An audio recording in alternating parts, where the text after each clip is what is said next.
Hello दोस्तों, finally new chapter आ गया है और मैंने अपने न्यू चैनल पर न्यू वीडियो डाली है। आप उसे चेकआउट कर सकते हैं, लिंक आपको कमेंट सेक्शन में मिल जाएगा। ये मेरी पहली वीडियो है, इसलिए क्वालिटी थोड़ी सी खराब हो सकती है। तो चलिए बैक टू द टॉपिक।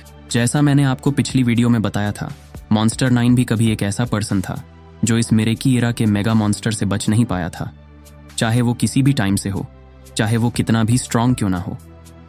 और फाइनली वो थ्योरी सही साबित हुई और न्यू चैप्टर भी आ गया है।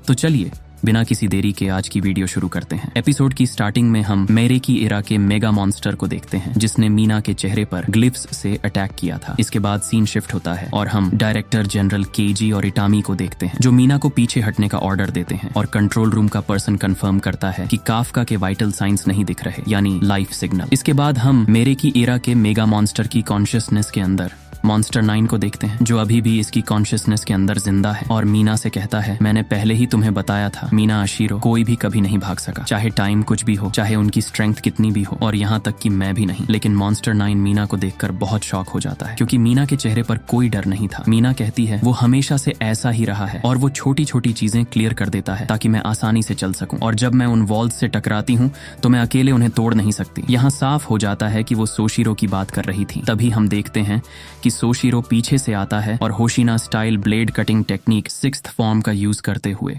उस मेगा मॉन्स्टर को पूरी तरह से काट देता है। सोशिरो ने आते ही उस मॉन्स्टर को बहुत बुरी तरह काट दिया होता है और इसे देखकर सभी लोग शॉक हो जाते हैं। इसके बाद हम सोशिरो को देखते हैं लेकिन उसकी आंखों से ब्लड निकल रहा होता है, जिसका मतलब है कि उसका सूट अपनी लिमिट पर पहुंच चुका है। कंट्रोल रूम वाला पर्सन खुश होते हुए कहता है, वाइस कमांडर सोशिरो और मॉन्स्टर 10 आ चुके हैं। तभी हम सोशिरो के पीछे ग्लिफ्स को देखते हैं और तभी मेगा मॉन्स्टर रिजेनरेट होकर वापस आ जाता है और सोशिरो पर अटैक करता है। मीना कवरिंग फायर करती है जिससे सोशिरो को टाइम मिल जाता है और वो जल्दी से डॉज कर लेता है। इसके बाद सोशिरो कोनोमी को फेज 2 शुरू करने के लिए कहता है। फिर सोशिरो मॉन्स्टर 10 से कहता है, ये ओपोनेंट हमारे पिछले से भी ज्यादा डेंजरस है और इसे हराने के लिए हमें अपना सब कुछ लगाना पड़ेगा। इसके बाद हम देखते हैं कि उसके ऊपर से कई सारी कैप्सूल नीचे गिरती हैं। सोशिरो तेजी से भागते हुए मेगा मॉन्स्टर पर स्लैशेस मारता है लेकिन मॉन्स्टर अपने हाथ से कुछ बनाता है और अपनी पावर रिलीज करता है। वहां से कुछ वेव्स निकलती हैं जो उसके अटैक को हवा में ही रोक लेती हैं। ये देखकर सोशिरो बहुत शॉक हो जाता है और कहता है, नहीं, मैंने ऐसा पहले कभी नहीं देखा और ये कोई शील्ड नहीं है, और सोचता है कि मॉन्स्टर इतनी जल्दी रिजेनरेट कैसे हो गया। मिरेकी एरा का मेगा मॉन्स्टर सोशिरो पर अटैक करने के लिए एक बड़ी लिम्ब तैयार करता है और उस पर अटैक कर देता है, लेकिन सोशिरो किसी तरह से उस अटैक को डॉज कर लेता है। हम देखते हैं कि ये लिम्ब्स इतने डेंजरस थे कि एक ही बार में उसे खत्म कर सकते थे। मॉन्स्टर के अटैक्स देखकर